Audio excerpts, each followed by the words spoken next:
Patriots! Welcome back to Living with Liberty, your source for common sense and truth. Bringing you insight from outside the mainstream, I am your host, Ryan. Today we'll talk about how anti-Trump Republicans will only succeed in alienating voters. We have lies from the CEO of Pfizer, and we have a Trump's running meltdown piece from the left. Next on Living with Liberty.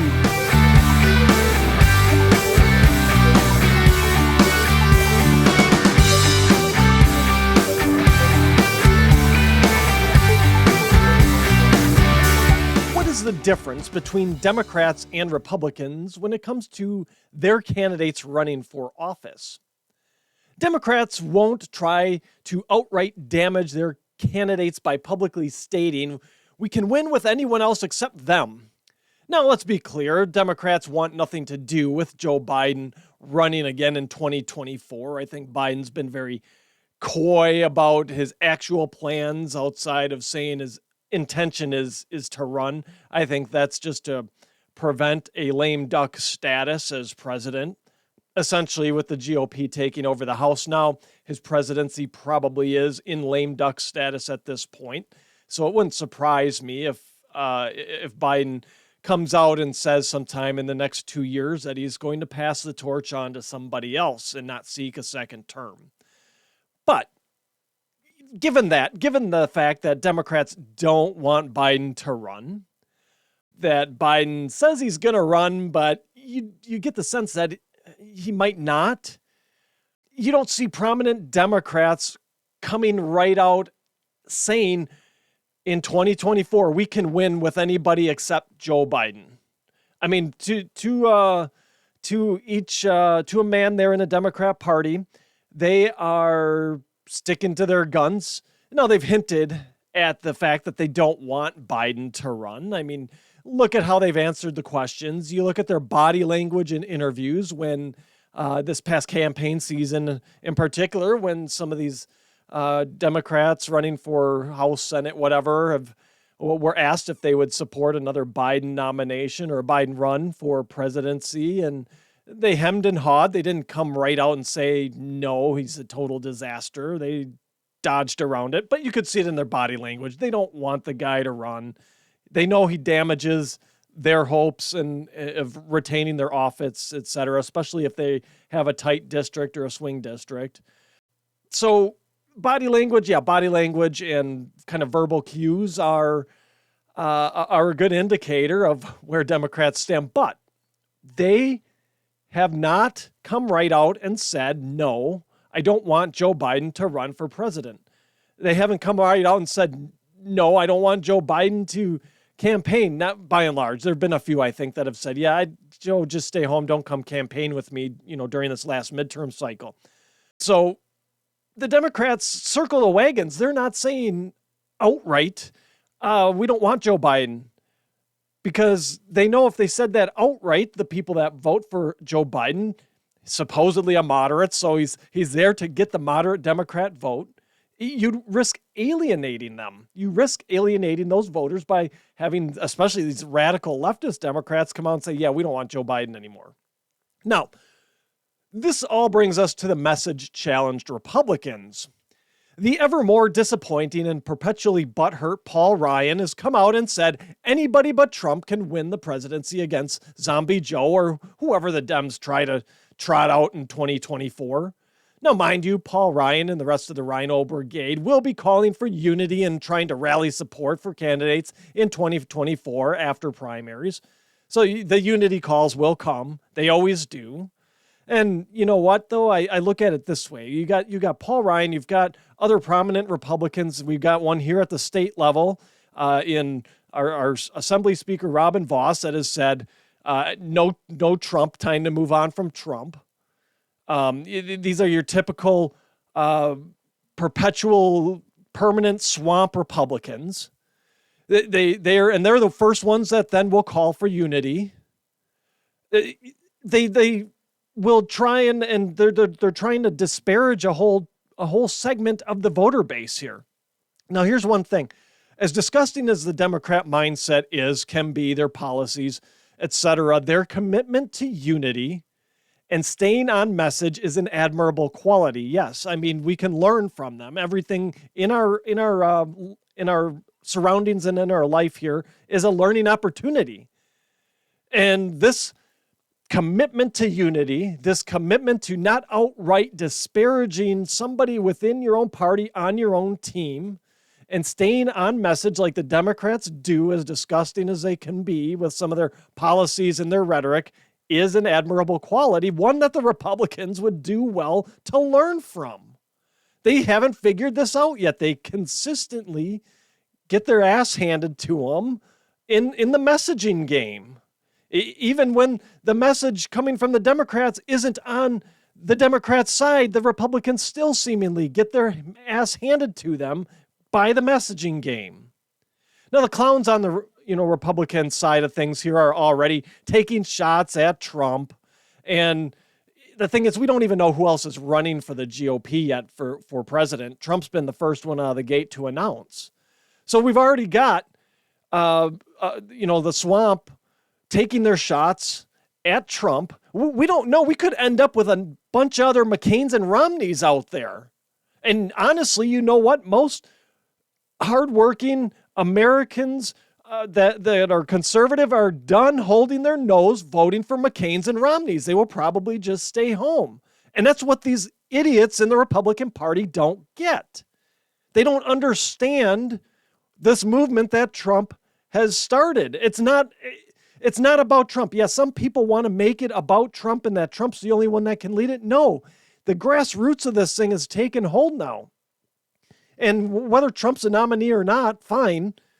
We have other candidates that are ready to take up that mantle, that have been taking up that mantle, like your Carrie Lakes, your Ron DeSantis's, Glenn Youngkin in Virginia. You have others who are rising up now to take the lead in this America First movement. And swamp Republicans are just as bad as Democrats, and they don't understand what this is about, that it is more than just Donald Trump. They think by attacking Trump, they'll keep him out of office and stop making the Republican Party look bad, or whatever they think. I don't know what they think. I think they're very insecure in their own mindset, in their own kind of abilities, and that's why they've got to disparage Donald Trump, because he's actually someone that took charge and led, where we've seen a lot of Republicans that have just sat back, sat on their hands, and done nothing but cater to the Democrats. They don't like that.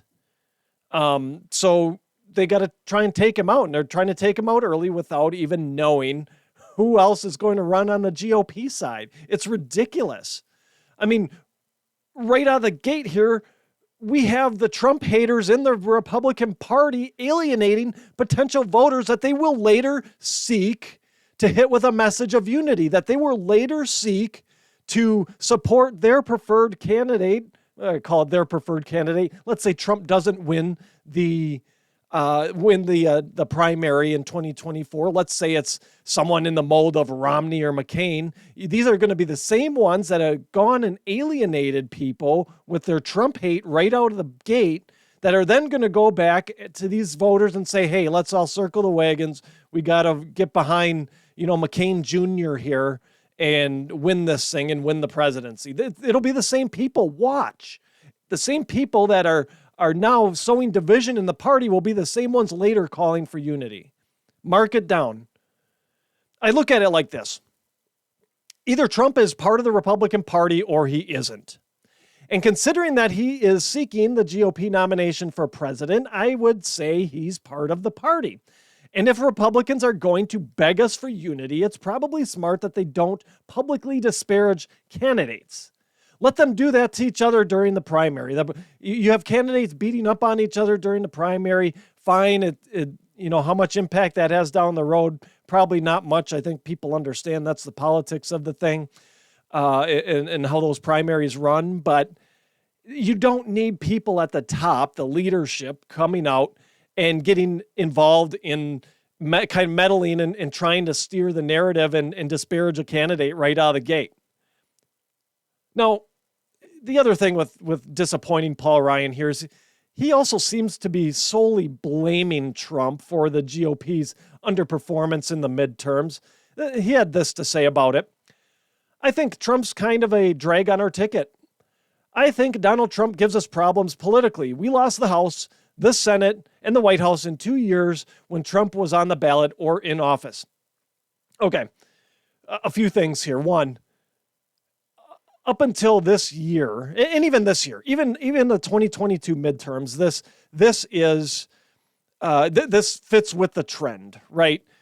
The party in power, especially in the White House, typically loses seats or loses the House and or Senate during the midterms. That's just how it is. Voters are fickle, right? And if they see that you, especially like we had the Democrats with the trifecta at the federal level, people were fed up. They said, okay, this isn't working for us. We got to change something up. And that happens. That's every midterm. So one, to blame this on Trump is very disingenuous on Paul Ryan's part. Like I said, this guy was my rep for years. I liked him. He's really turned into a disappointment. I can't believe that the total 180 this guy has done.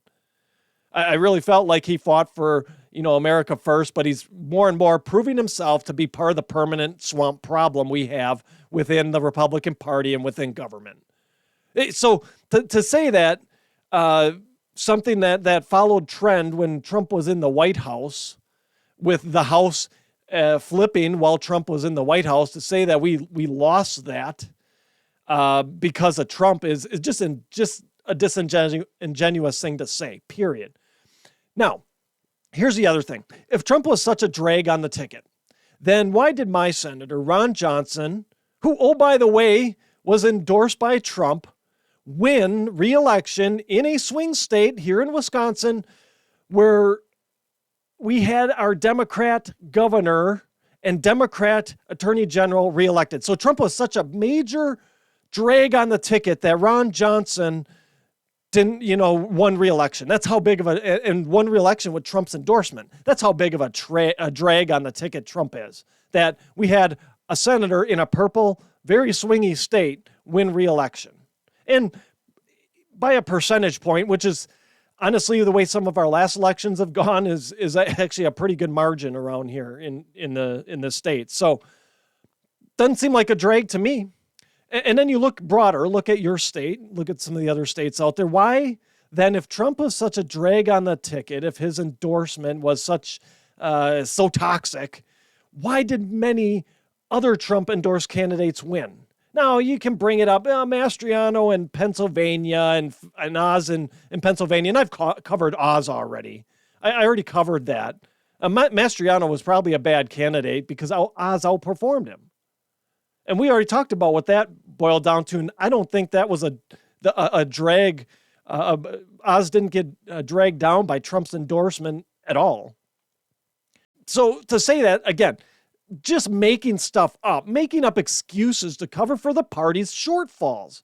And what the biggest problem is the messaging, and they don't seem to want to acknowledge that. They'd rather blame Trump for it. So now we've got not only the Democrats that continue to blame Trump to this day, 2 years into the Biden debacle, and now we've got Republicans blaming Trump for their messaging problems as a whole and why they didn't perform as well in the midterms as was anticipated and expected.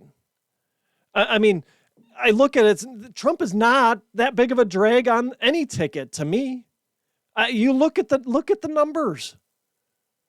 Are there some areas where Trump's endorsement may have had effect on a close race to the negative? To be fair, it would be, to be fair, we have to say yes in that. I'm sure it did because you get some of the more moderate swing districts and Trump's divisive and I'm sure he's turned some of those people off, especially in those close races that could have been run. So in certain cases, that could have been the case. But here's the thing. This is what the Republicans need to look at then, is they need to get together and look at what is the voter makeup of those districts and say, look, the Trump endorsement isn't going to help you here. Yes, the message of America first and putting Americans first and doing right by the people is a winning message. That populist message is a winning message. But if you have someone like Trump who's pretty divisive in a swing district where it's very moderate, and Trump doesn't come off as moderate, it might be best to just say, hey, strategically, we're going to run the message, but let's not have the Trump endorsement here. It might not play as well. You would think with all the polling these jokers do, they'd have some data on that and be able to get down kind of to that level and message things in that way. But again, the Republicans don't message well. I don't know what they're doing. I don't know if they're looking at this data or what they're doing, but obviously they didn't do that. They lost some of these swing districts. So I think that's where they got to look at this stuff. Right, that's where you start tuning in that message to say, okay, Trump's big here. Let's get the endorsement there. That's going to be good. Not only is the message great, but then to have Trump backing the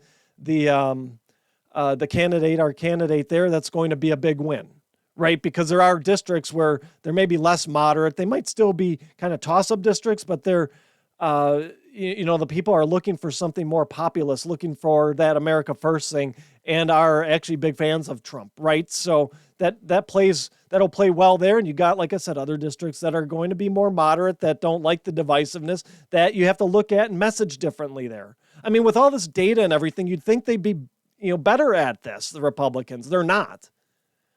But I look at the whole thing. It's by and large to try and intimate that Trump was the sole reason for the Republicans' mixed results is just disingenuous, and it ignores the bigger problems the GOP has in terms of messaging and marketing. It just does. And I know they probably don't like, me, the peasant here under their throne, to be telling them this, because they get upset when you start bringing this stuff up to them face to face and you start asking the tough questions. They squirm and shirk away like, your typical Democrat does when you ask them a tough question. These people don't like to be challenged on either side, right? So they don't want to hear this from a peasant like me who hasn't spent a lifetime in politics, who hasn't spent any time in office, who hasn't, been part of the ruling class elite in some form or fashion, whether it be through massive donations or whatever else. They don't want to hear it from us, but they're going to hear it from us. And they need to hear it from us. And if they're not going to change, they need to be thrown out of office then. They need to not even make it through a primary. Now, maybe Paul Ryan and the other rhinos should look at the voter base before they go disparaging Trump. Now, Trump, like him or not, is pulling new voters into the Republican Party. He is swinging the voting mindset of demographics that Democrats thought they had locked up in perpetuity, and believe that they have the sole right to that vote. Groups like the Black community, the Latino community, even the Asian community, right? Trump's pulling those voters in with this message because they see what's going on, particularly those Hispanics that have fled from countries like Cuba and Venezuela. They see what they're coming from this. They're coming from these socialist countries. They see that we're on that path and they say, no way. I came from that. I left that for a reason because it's garbage. So Trump, like him or not, he's pulling in these new voters. He's pulling in these new groups of people. He's building this alliance. And you know what? He's been much more effective at it than the old rich white guys currently running the GOP ever could dream of being. Trump has been more effective at reaching these voters than these empty suits in the GOP. Trump is also pulling people in who only vote because Trump is on the ballot. So here's an idea from, this political peasant here. It might be a good idea to, not go alienating these voters by saying anyone not named Trump will win, and instead maybe work on messaging that will get these voters to also check boxes down the ballot. You got voters that just vote for Trump and that's it. They check off the presidential ticket and that's it. And you have all these other down ballot races. Maybe it's better, instead of saying Trump isn't going to win, We got to pick somebody else. Maybe work on the messaging that will get these voters that come out and only check the box for Trump to come out, vote down the ballot, and to actually just vote whether Trump's on the ballot or not, to just vote, period. Because these voters will stay home. If they're just, I'm just going to vote for Trump, Trump ain't on the ballot, well, I'm just going to stay home. And you can take that to the bank that that's what's going to happen. It's guaranteed.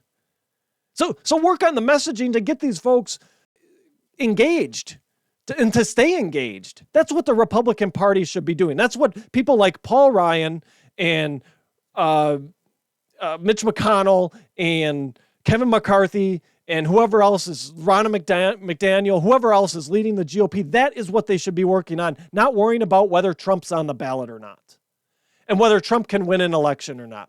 The people will make sure that we will get the candidate that we will turn out and vote for.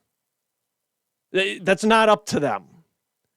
So these butthurt establishment types, instead of doing that, they would rather cling to their own little fiefdoms instead of doing what's good for the people, the party, and their country, honestly.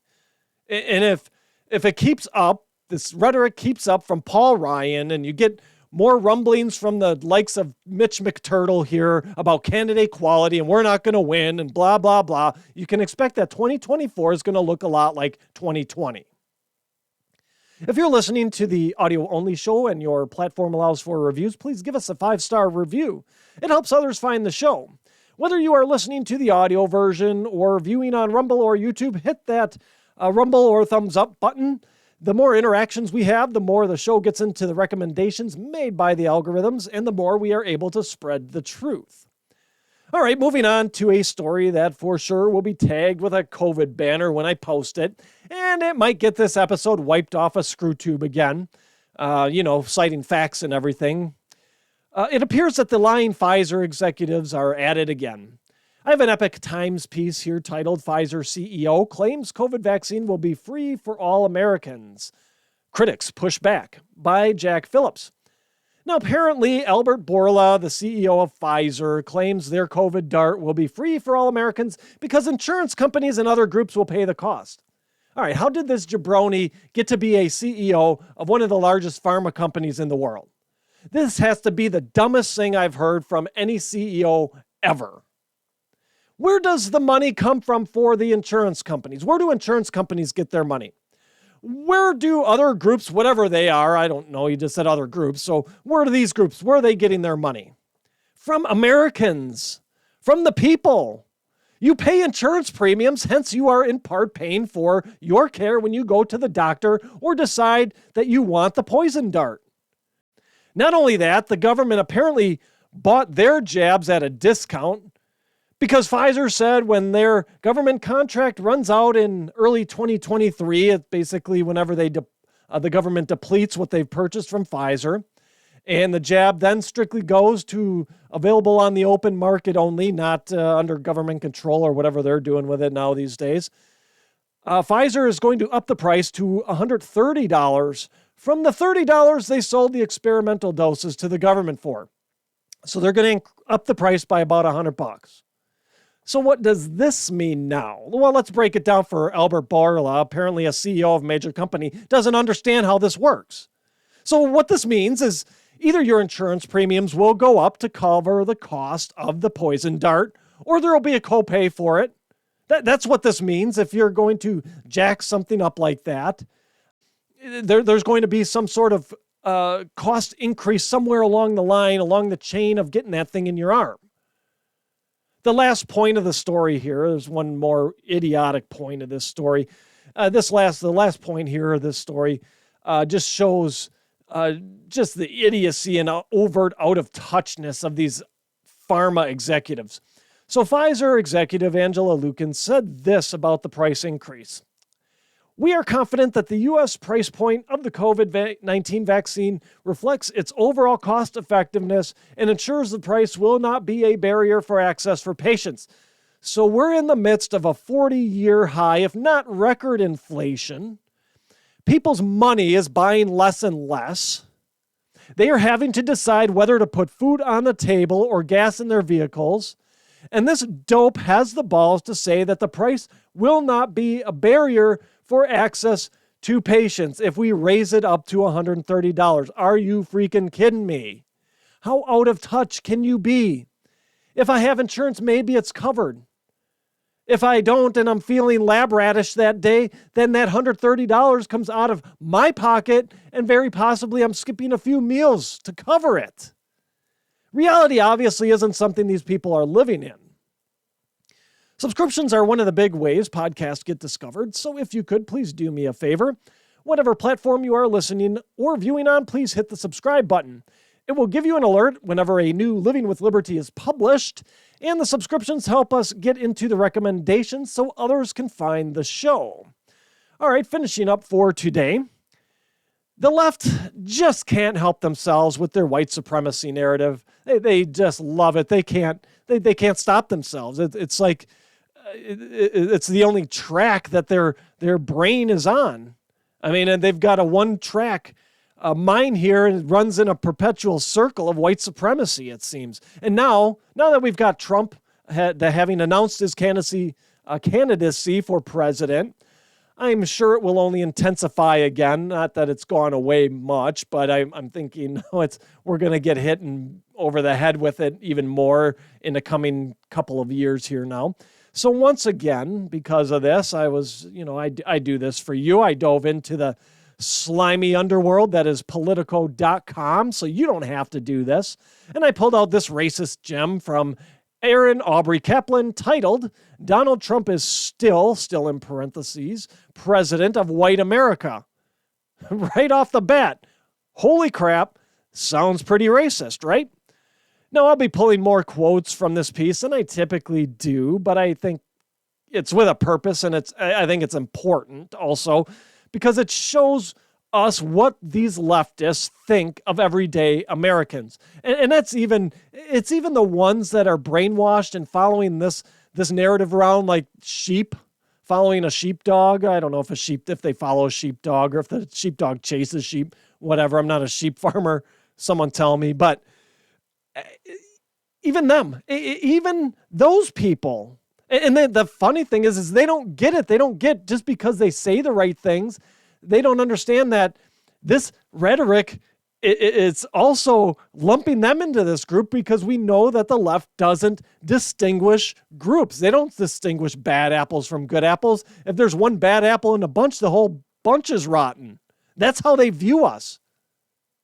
So now, one can only hope that, the more this ridiculous crap comes out and is published and whatever, one can only hope that the left, more of them on the left anyway, wake up and realize that they too are being part of the group that is being vilified, that they are also, once they're done, once these lunatics are done with the ones that people like us, I guess, conservatives who at this point are just like, I don't care, that they will come after those that have bought into the ideology at some point or still do, and they'll be looking for perfection from them, and that's not a standard anybody can hold. So those folks that are bought into the ideology will also then come under this attack, this vilification of being white supremacists, etc. So I don't know what it takes to get these people to wake up. Hopefully they do, but it's not, honestly, when they do this crap, they're not just talking about white conservatives. It's all white people. And the only difference is white conservatives say, we're not apologizing for anything. We're not racist. Everybody's equal, etc. Things we've covered on this show many times.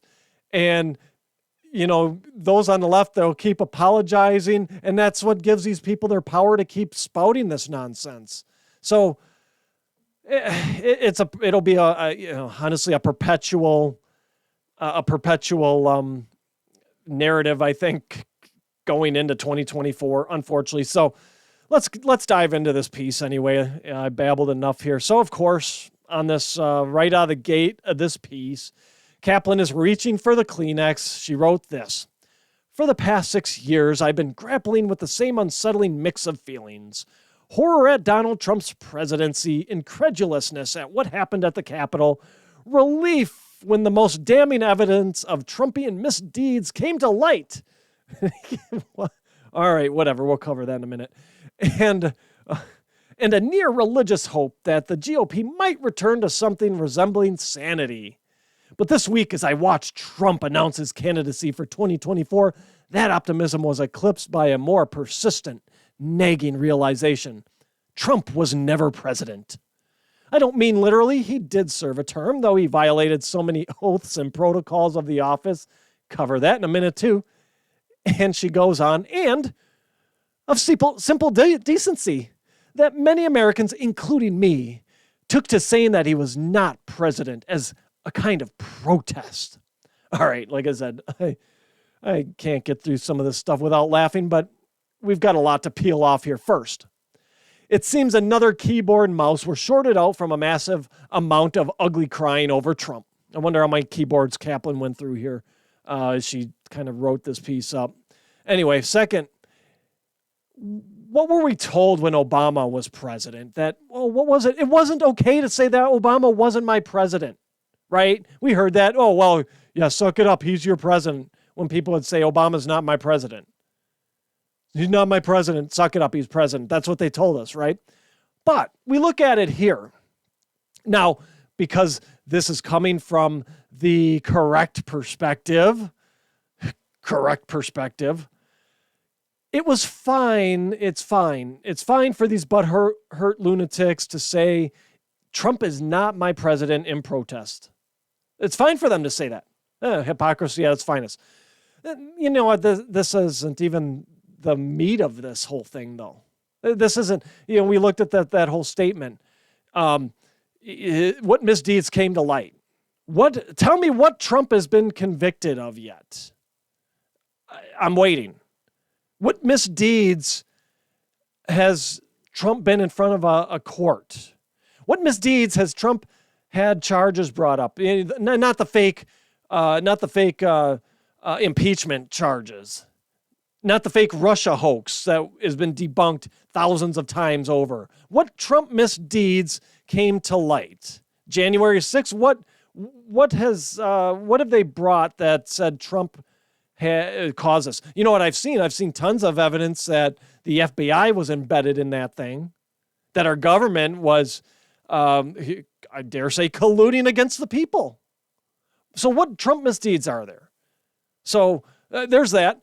There's this, too. What oaths of office did Trump break? I'm waiting. I can rattle off several that Biden has already broken and Obama before Trump. I can rattle off several oaths of office those two clowns have broken. Now, of course, Kaplan makes no note of these broken oaths, nor does she link to any sources outlining what oaths of office Trump broke. So obviously it's just a statement to pander to the drooling mouth breather that's reading this crap. That's all that is. Trump violated simple decency. That's another great one here from Aaron. Really, Trump broke or violated simple decency. Really. It's okay for the press to not have the simple decency to treat the office of the president with respect, but then it expects to be treated like royalty. Trump was under attack the moment he came down the escalator. He's been labeled a racist, continues to this day, a homophobe, a misogynist, and whatever other name that the left wants to come up with. He was hit with a Russia hoax. Sorry. Respect is a two-way street, Aaron Kaplan. And the press decided that honest, tough questions were going to be thrown out the window in favor of activist lies. So what norms did Trump break here? What decency norms did Trump break here that he wasn't already getting from the press, that he wasn't already getting from the swamp? Normal decency, that was thrown out the window. I mean, what do you expect someone to do? You take a shot at them, they don't take a shot back? They don't defend themselves in the face of lies? Come on. Grab another keyboard and Kleenex. You got to show respect to get respect here. That's how this works, Aaron Kaplan. Now, the next line from this piece is a real doozy. Kaplan wrote this. Then it hit me. Trump was and continues to be the chief executive not of a nation, or of the Republican Party, or even of a cult, but of a culture, namely a culture of white supremacy. Wow, Aaron's hamster wheel must have really been smoking trying to come up with this must-have line of insight. The thing is, these clowns can't even point to one instance of white supremacy in this country. Not one. You ask them, they squirm and they try and point back to slavery and Jim Crow laws and pre-civil rights times in this country, which we have to acknowledge, right? That's our history. We acknowledge it. We learn from it. We move on. We've gotten better. So what culture of white supremacy is here? Again, no link to any sort of data, of facts, of an instance of white supremacy here, and the whole systemic white supremacy that they want to throw out there too. Where is it?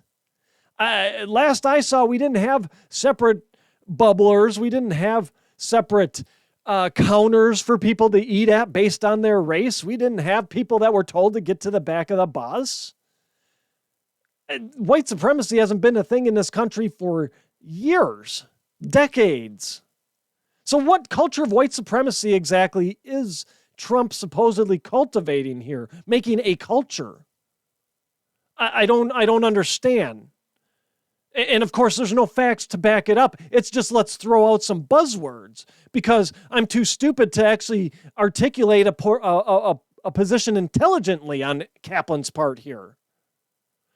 So you look at them, you nail them down with this stuff. You ask these questions and they squirm. They try and get out of it. They point back to history and act like we haven't learned from that history, or they just try and change the subject altogether. So we've got this is another tearjerker here from Kaplan. She wrote this. Like a Category 5 hurricane, this culture of white supremacy has gained strength by converging with other offshoot culture wars from the last 40 years. From the anti-abortion operation to science denial to the total gun rights movement, some of the people who are involved with these movements may not think they are serving white supremacy. But by advocating for policies that disadvantage and endanger people like me, that is precisely what they're doing. So how exactly do any of these policies disadvantage Kaplan? That's what I want to know. That's my question here. And if she were in front of me, she would not be able to articulate how these policies disadvantage her. So I looked up at Erin Kaplan. She lives in LA, Los Angeles. The way crime is there these days and the fact that they release violent felons there faster than Nancy Pelosi can down a martini, you'd think she'd be all in for things like the Second Amendment so she could defend herself. She should be all in for the Second Amendment not being infringed. So she's not disadvantaged when she comes face to face with a violent criminal who ignores the gun laws that are out there in California. So tell me, how are gun rights disadvantageous?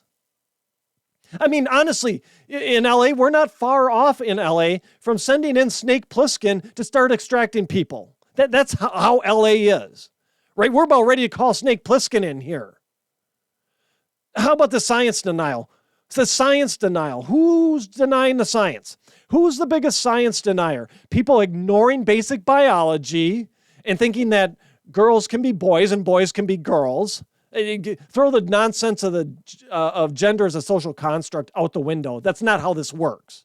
You can't say that and then say, I'm for science. It doesn't work. You can't say, I'm a furry, I'm a cat, and you're a human being. That's not how this works. Gender and whatever all this other crap is, it's not a social construct. So who's the biggest science denier? People ignoring that basic biology, or the ones who cite study after study about the failure of all the actions taken to try and combat COVID? So who's a science denier there? Then to prove that she doubles as a circus clown, Kaplan cites this study published in the Journal of Democracy. Boy, that I'm sure I didn't look that one up, but I'm sure if you go and go look it up, it's probably actually more like the Journal of Tyranny. But anyway, so Kaplan cites this study published in the Journal of Democracy. It's titled, "The Rise of Political Violence in the United States." And guess who it's by? None other than our friend Rachel Kleinfeld, who we shredded in the last show. Kaplan writes this about that Kleinfeld dumpster fire here. She says this: Rachel Kleinfeld finds that white supremacy and the propensity for political violence is coming overwhelmingly from the right. But most alarming is how truly mainstream it is. Do you see what they're doing here? So we're 2 years. I'm looking at my calendar here. We're 2 years from a presidential election, right? They're starting to ramp this narrative up now about how political violence is mainstreamed on the right now. It's only growing. We need to be afraid of the conservatives, of the right, blah, blah, blah, blah, blah. That's what they're doing here now. They're ramping this rhetoric up. And guess what it is? It's violent rhetoric.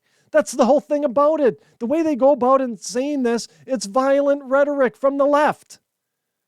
Now, we spent time in the last show giving numerous examples of how political violence is a Main Street Democrat leftist issue. We spent tons of time on that. I'm not going to rehash that all here. Go to about the 30-minute mark or so of episode 141 to get the full rundown of the examples we gave, and I'm sure you have your own. There's many others. The point here that we're making is that the left are the purveyors of the political violence. It's the left. And the fact that Kaplan can't go anywhere but another hacktivist leftist to find information to support her claim of political violence and white supremacy rising on the right and mainstreaming on the right is quite telling. You got to go to these far fringe sites and thinkers to find this stuff, to put in an article to try and make a point that is a very, very, very, very weak point. You're not even making a point, because anybody with any sense will go and look at that, do a quick click on the links you provided, see that it's such a slanted article and that everything, data-wise feeding that article is also very slanted, and they're going to throw it on the garbage, as they should. It's not, you're not making any point here other than pandering to the drooling mouth breathers. That's all this is. Now, Kaplan did also pull this from our friend Rachel Kay's piece here. She said this: Kleinfeld says the violence-prone target white women like Michigan Governor Gretchen Whitmer or Nancy Pelosi, as much as people of color, and the two expressions of violence seem to go hand in hand. Here's the deal. The Whitmer thing was debunked as the FBI embedding within a bunch of Trump haters to get them to plan to go after Adolf Whitmer and then try and bust them and show that, it's Trumpers are going after Whitmer. And Pelosi, you know what? I'm sure she has gotten her share of threats over the years. The woman's been in government forever and been, a leader in government, the Democrat Party, forever. So I'm sure she gets her share of threats. But I'm going to go out on a limb and say there are just as many, if not more, threats from the communist lunatics on the left that don't think she's gone far enough left as there are from fringe righties whom, oh, by the way, we totally disavow as conservatives and people true to the Constitution and the values of this country. So don't even I don't know why you call it the right. We don't have anything to do with these people. Someone says they're on the right, we run so far away from them, faster than, Pelosi downing that martini. I don't get it. I don't know how you think that's even an argument that the violence is coming from the right. It's not. We totally disavow that. We believe that political violence has no place in the political process. Unfortunately, the Democrats and the left don't think that way. We do on the right. And if you're a true conservative, someone that's true to the principles of this country, free and fair elections and all that, that is your mindset. Now I'll finish up with this.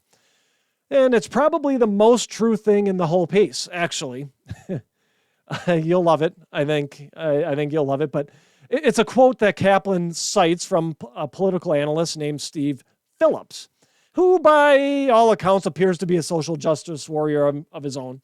But here's the thing. No, he had this moment of truth. He had a moment of truth. The quote goes like this, and this is from Steve Phillips. Democrats have no cultural competence, Phillips says. They suffer from implicit bias and ignorance. Oh, now old Stevie hit the nail on the head with that one. He's spot on with that one. So at least there's one social justice warrior out there who seems to actually have a handle on reality. Now, before I go, don't forget to tune in live to Rucksack Radio on Tuesdays at 7 p.m. Central for Laughs and Liberty with Tom and me. You can watch us live on Riverside FM, Rumble, YouTube, or Twitch. It's simulcast across all those platforms. We'd love to engage with you all in the chats. We get questions, we get comments, we bring them up on the show as we see them. It's a great time. We love interacting with you guys in that way. So tune in 7 p.m. Central, Laughs and Liberty on Riverside, Rumble, YouTube, or Twitch. Friends, that's my show for today. Thank you for tuning in. Please check out my website, livingwithlibertypodcast.com. There you'll find links to my past shows, my original articles, as well as other resources to help arm you with knowledge in fighting off the prevailing narratives of the day. While on my website, shop my store, Living with Liberty Outfitters. Lastly, I'd be so grateful if you shared, subscribed, and left a positive review of the show, should your listening platform allow. Subscribing helps us move up the charts and helps more people find the truth.